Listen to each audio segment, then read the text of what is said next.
Hey everybody, welcome back to Spirit-Filled USA. We are in the bourbon basement in beautiful Morgantown, West Virginia. We've got Justin back with us in the basement. Zach, what are we getting into today? It's the holy grail for all the Maker's Mark fans in your life. 2025 Cellar Aged is on the table. Let's get into it.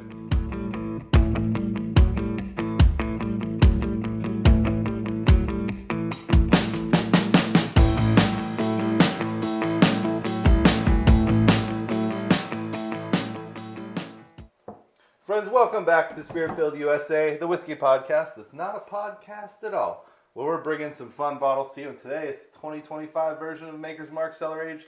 This is Justin's bottle. I'm going to hand it off to him to do the honors so it can air out before we do a little tasting here. Tell the people a little bit about this bottle, Ryan. Well, sure, but first, Zach, what episode are we on? Oh, numero ocho. The Ocho. The Ocho. It's a bold statement, Cotton. So it is the newest release, the newest cellar-aged release from Makers. It's their third year doing this. It is their latest expression to date. Makers is notorious for not putting age statements on their bottles. This is a blend of 11, 13, and 14 year. I'm going to fact check you. It's on the bottle. That's correct. It's on the bottom. It is comes in at 112.9. Yeah, I think that's right. You got that? And an MSRP's for $179. Yeah, I remember that. Justin, where'd you acquire the bottle? We got this at Kentucky Bourbon Fest very, very recently. Was it last weekend or weekend before last? Yeah, at the time we're shooting this. So we were there during Bourbon Festival weekend, and we went early to Maker's Mark Distillery on Sunday morning and got a bottle. Stood in line for a little bit. Yep, and we managed to snag one, no problem at all. And I was stuck in the bourbon basement having FOMO the entire time. But that's besides the point. But what's ours is yours, right? That's right. I benefit and I appreciate it. Sharing's the best part of whiskey. Yep. All right, so we've got it all poured up. We're going to let them air out so that they have time to develop and so we don't give you a bad review. But I admit, I am biased with Maker's Mark just because I love the distillery. It's not awesome. for any particular sentimental reason, but just because it's a great experience and it's so worth the meandering drive out into the country where it's located. They do regenerative agriculture. They have gardens. They incorporate art. They treat their employees well, and that really comes across in the experience at the distillery. Their cocktails are to die for, and their distillery experiences are just great. I want to ask you guys, though, what are some other Maker's Mark bottles that you have really enjoyed that you've gravitated towards over the last few years? Yeah, they've had their wood finishing series going around for a while. I particularly enjoyed the Heart Release that they had out. Same. Heart Release was great. Keepers was pretty good too, but I think I liked Heart just a touch more. Yeah, I agree with that. I got to go earlier this year to the Star Hill Farm wheat whiskey release, and they gave you a special behind-the-scenes tour of Star Hill Farms. I'm so glad that Maker's Mark is doing some new stuff and has some really, truly brand new expressions. The wood finishing series is great, but they've been doing that in some form or another for a number of years. But that wheat whiskey is new, and they did it right. It's delicious. We'll have to talk about that another time. But it was terrific. It's a really great release. All right, Jen. So the stage is set. Let's see what we think. Yeah, let's do it. Immediately, I don't even have to get right up to the nose to catch the aromas coming off of this. It's like pouring out of the glass. Mm-hmm. But it's not ethanol-y. Mm-hmm. Sometimes the Maker's Mark cast strength stuff have a little prominent ethanol note, and you have to wait for it to clear out. That's not happening. I agree with that. They can definitely do that with the Maker's stuff that's at cask strength. But this, you've really got to get your nose in there to get that ethanol. And I'm pretty sensitive to the ethanol, and I'm not getting much of it either. Does this line up with the proof on their normal cask strength? Yeah, they're usually in that 110-ish ballpark. Yeah, a little higher or lower. That seems to be about right. I think all their wood finishing series are right around 110. Mm-hmm. I'm not mad about this nose at all. It's got the weedy funk that is coming out, like almost a little bit of like a dark. I don't know if bread can be dark, but it like feels like a little bready, a little dark. But like a lot of sweet notes popping off. at this like deep dark molassesy kind of stuff. Almost like a deep fruit cake that's, maybe they didn't put as much sugar in it. You know what I mean? Yeah. Like and almost, there's those traditional sort of deep burnt sort of brown sugar notes on the nose. Yeah, deep is a word that keeps coming to mind for me on the nose, like brown sugars, molasses. I can see the dark breads as well. I feel like this is going to be sweet on the palate, so I want to go in for it. Mm-hmm. Yep. Immediately, yes. It's Yep. sweet on the palate up front. Little ethanol-y. There's a little kick there. More than the nose. Little kick, yeah. I'm getting a touch of like biscuity quality to it now. Okay. That I didn't get before. Maybe like a chocolate croissant note because it's a little milky Okay. to me, something like that. But those sweet notes are really there too. What sweet notes are you getting? They sort of carry through sort of those deep burnt vanilla, toasted marshmallow. Those definitely carry through from the nose to the palate. Yeah, I'd agree with that. Also, like a dark chocolate, maybe a fudge. Like a fudgesicle. I'm definitely fudge seeing that. sickle, Yeah. I'm seeing like the torched sugar on a creme brulee, not the cream, but just the torched sugar on there too. So like if you can imagine that on a piece of fudge or a fudgesicle. And I'm even getting a little bit of like loose tobacco, maybe like Grandpa's pipe tobacco on this. And I'm impressed with the finish. I mean, it is lingering. It is a long finish. It is. It's not. It's complex in that there's a lot there, but it's not complex in layers. Like it's not like, oh, I get this flavor and then this flavor and then this flavor. It's all the flavors kind of rolled into one almost. Yeah, it's a little more muted. It doesn't stick out. And yeah, I'm with you. There's like that tobacco soft oak that lingers and sticks around at the end of this. It's really, really nice. All right, gentlemen, we got to put forth some scores for this one. So, where are we going to land on this? We're doing out of 5 communion wafers, right? So let's go nose, palate, finish, overall. Let's do it. Justin, start us out. Ooh, this is tough. Yeah, I think I want to give the nose a 3.5. This is solid. It's fun because it's not all ethanol. Like you get a lot of the what you're looking for in the nose, and you don't have to like look around the ethanol, so to say. And I enjoy those dark scents. So I'd give it that on the nose. I think you're spot on.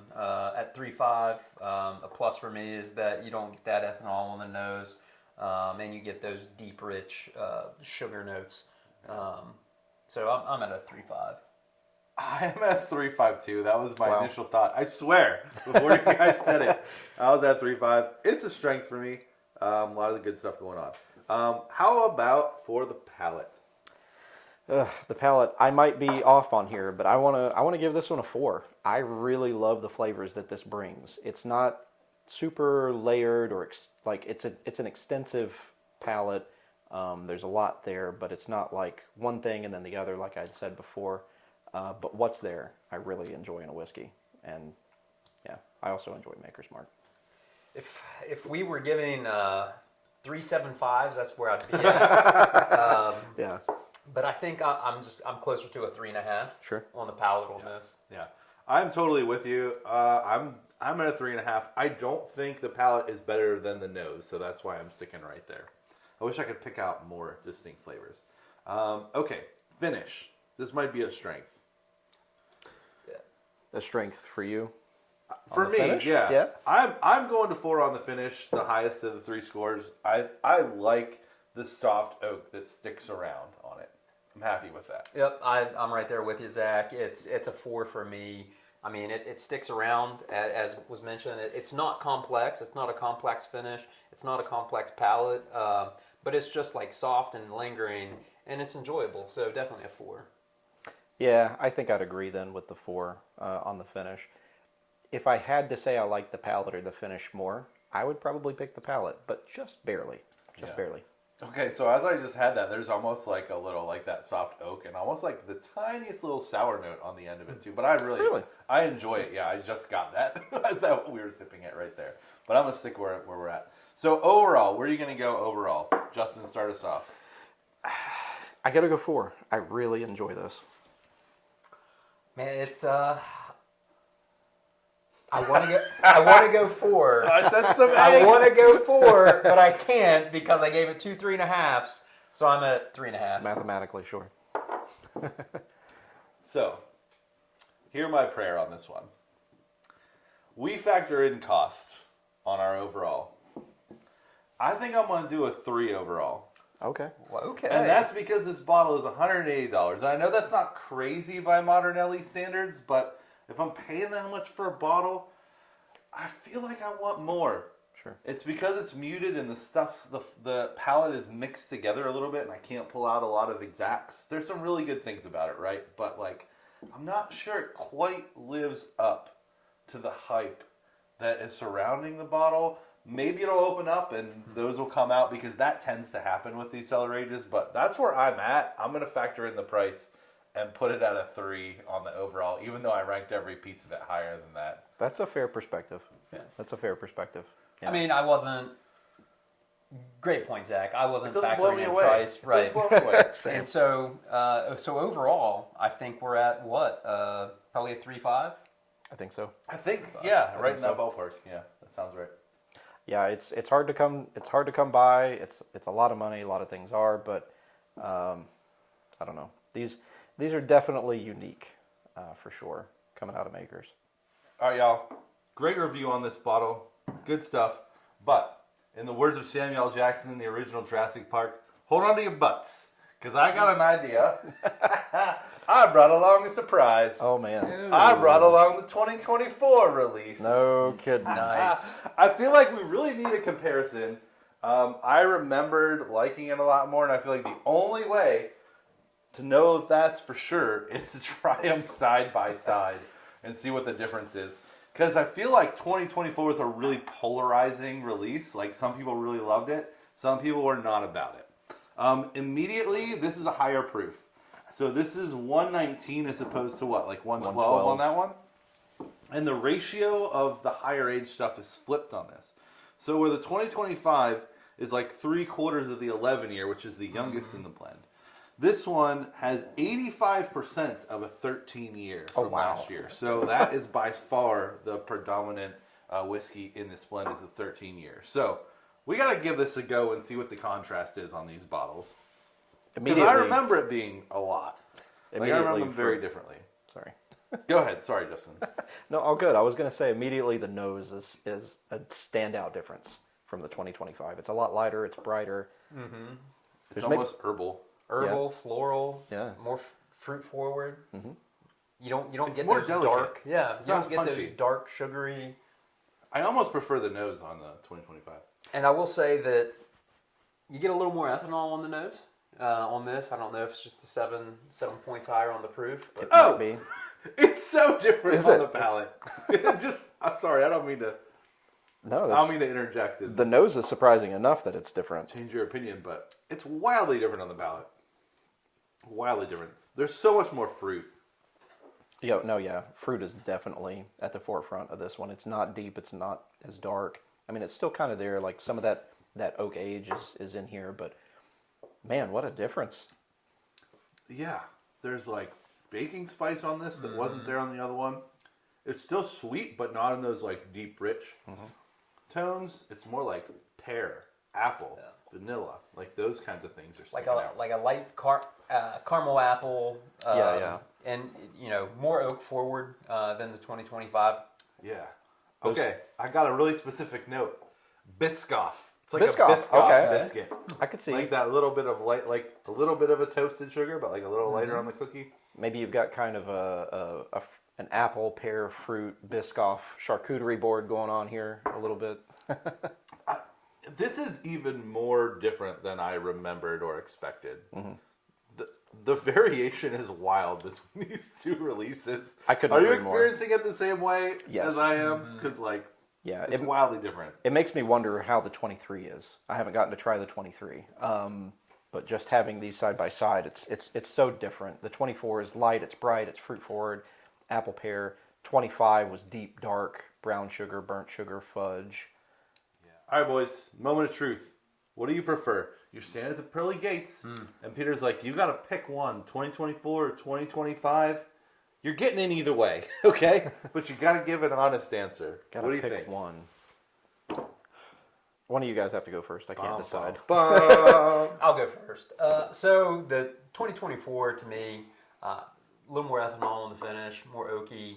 I will say that the mouthfeel, the viscosity was thicker than the 2025. I don't know if you guys picked that up or not. Yeah, a bit. But to, my preference is those darker, sugary, toasty notes, and so 2025 for me. 2024 for me. I like this more. Maybe the higher proof means I can pick out some of those notes. I like the variation of like the herbal and the fruity and the sweet, biscuity kind of notes. It's got more layers to me. The finish is better. I prefer the nose on the 2025, but the 2024 is going to take it for me for those other categories. All right, Justin. This is a tough choice. It's like picking between your twins. I don't know. I want to take them both through those pearly gates. But as oddly as it sounds, I agree with both of you. They both have their own merits. But I've got to go 2025 for the same reason you did. Those are flavors that I just adore out of whiskeys. Okay, fellas, that's going to do us for the Maker's Mark 2025. We gave it a 3.5, and, well, we got to put it side by side with the 2024. And Ryan stuck around all the way through this review, unlike at the Backyard Brawl. Good job. You made it to the end. Oh, no. We're glad for you. You want to give us the sign-off, Ryan? Well, Justin, Oh, yeah. it was great to have you in the bourbon basement. It's been great to be back.